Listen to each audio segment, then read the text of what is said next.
Good morning. We are starting week 8 in qualitative research methods. Hard to believe we're at the end of this week. We'll be halfway through the semester.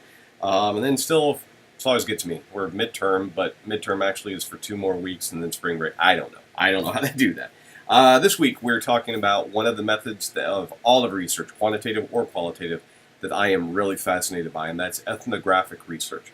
In ethnographic research, you are going into a group, into a culture, and you are literally digging in and trying to determine why it behaves a certain way, why the individuals assimilate in a certain manner, why they communicate the way they do, and just trying to really get to know a lot about that culture. Gets its roots in anthropology, and I took an entire class on this subject when I was working on my PhD and just was really fascinated by the topic. If I ever get to take a sabbatical, this is what I want to do, is go out and do an ethnographic study. Don't know of what, but I want to do one because they're really exciting. One of the books that we looked at while I was working on mine was this book called My Freshman Year. And in this book, the author went into a university and enrolled in the university under a pseudonym as a freshman, lived in the residence halls, really immersed herself in the culture. None of the other students knew that she was a researcher working on this project. None of her faculty knew. There was one person in admissions who knew who she was because she had to kind of work through her.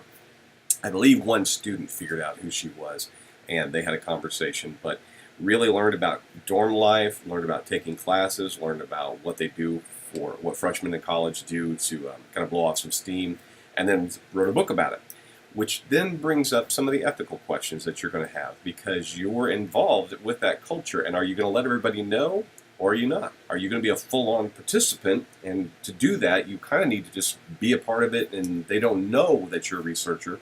Or are you going to be a participant observer, where you go in and you participate, but you also observe what's going on? Or are you just going to be a full-on observer, and they know you're a researcher, but you're just going to sit back and kind of know what's happening? Okay, so that's one of the books. Another book, one of my favorites, is called Friday Night Lights. This was not actually done for research purposes, but it's by Bissinger, won a Pulitzer Prize for the book.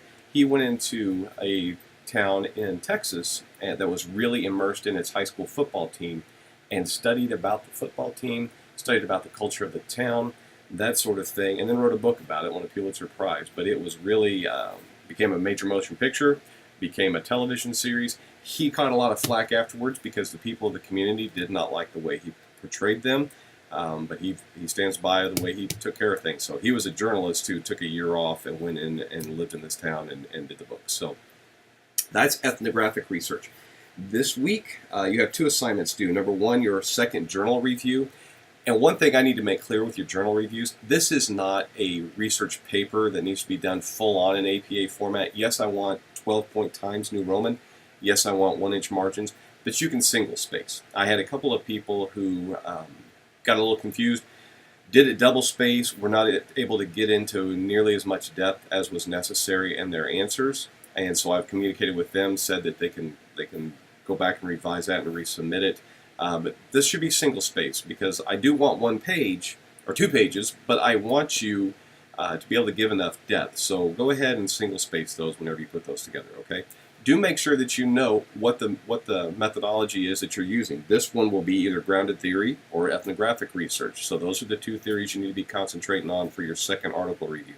The idea behind these article reviews is I want you to kind of get a feel for particularly looking at articles.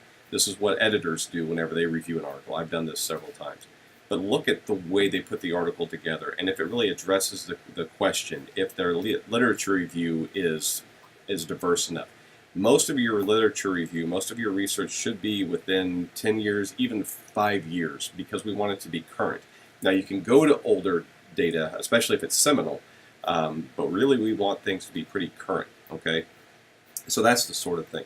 Then, I believe that if you are evaluating these articles, you kind of get a feel for how you should be writing your articles in the future. Okay, so that's number 1, journal article review. Number 2 is due by Sunday, March 4th at midnight. And then we're starting to get ready for your final project. So mini project 1, which is just your proposal. Details, again, are on Blackboard under Assignments tab. But the proposal for your final paper, that is due Sunday by midnight. Okay, so read about ethnography, do your second article review, do your mini project. And that's it. Have a great week.